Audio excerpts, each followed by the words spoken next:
I will be reading a tribute by Sara Buechner, who could not be here with us today. I regret deeply that I cannot be with you all in person on this day to hear the many wonderful stories of a truly phenomenal man, a musician adored by so many all over the world.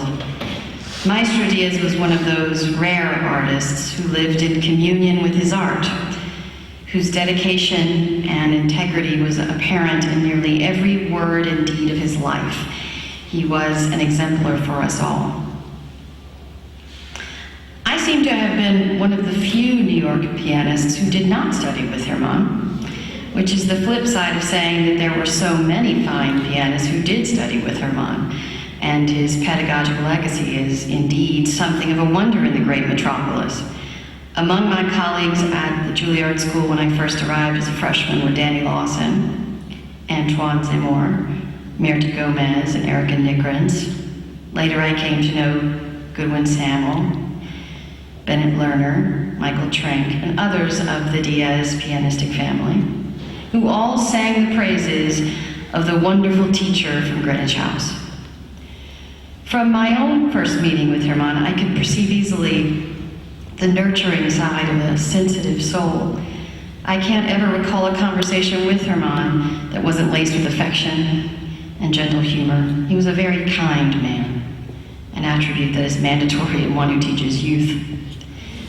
Maestro Diez, a student and disciple and teaching assistant to Claudio Arrau, could have hung up a shingle on Manhattan's West Side and made a very fine living off of the disaffected pupils of Juilliard, Manhattan, and Manus,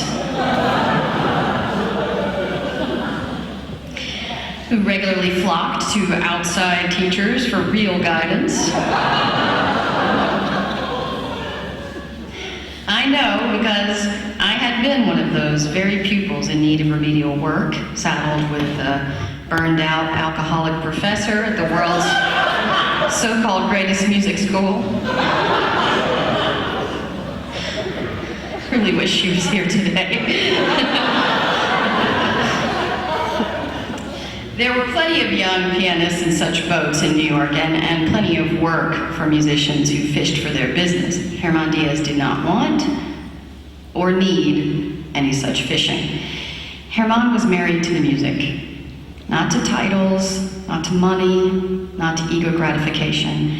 He gave his music to those who needed it most, and he shared with us all his rich history, his traditions, his nobility, his honesty, his love of beauty. I simply will never get over this man giving so much of his soul in one-on-one sessions with young people, making sure that the artistry of the piano was transmitted with care and passion in the best way possible.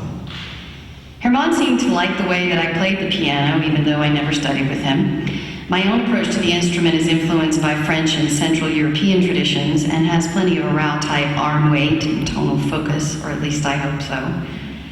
He invited me to play and give master classes at Greenwich House time and again, and I simply cannot believe that he isn't going to call once more, for I expected him to simply live forever. He was timeless, wasn't he? Resplendent in his white jacket, my only regret is not getting to see him on the beach in Havana, in Bermuda shorts, wearing shades and a tropical drink in his hand. We call the remembrances of those who have lived long celebrations, and indeed, we can only celebrate Herman Diez. It's only fitting. I think he celebrated every day of his own life, sharing music and making this world a more beautiful place, one note at a time.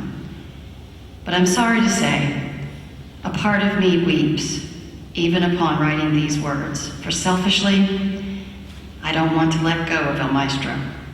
I will miss Herman's smile, his hug, his lilting Cuban accent, his kindly paternal way, his love.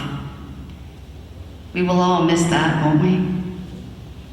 Today and forever. So let me just say, gracias, hermano. Señor El Maestro, siempre gracias, and bless you always.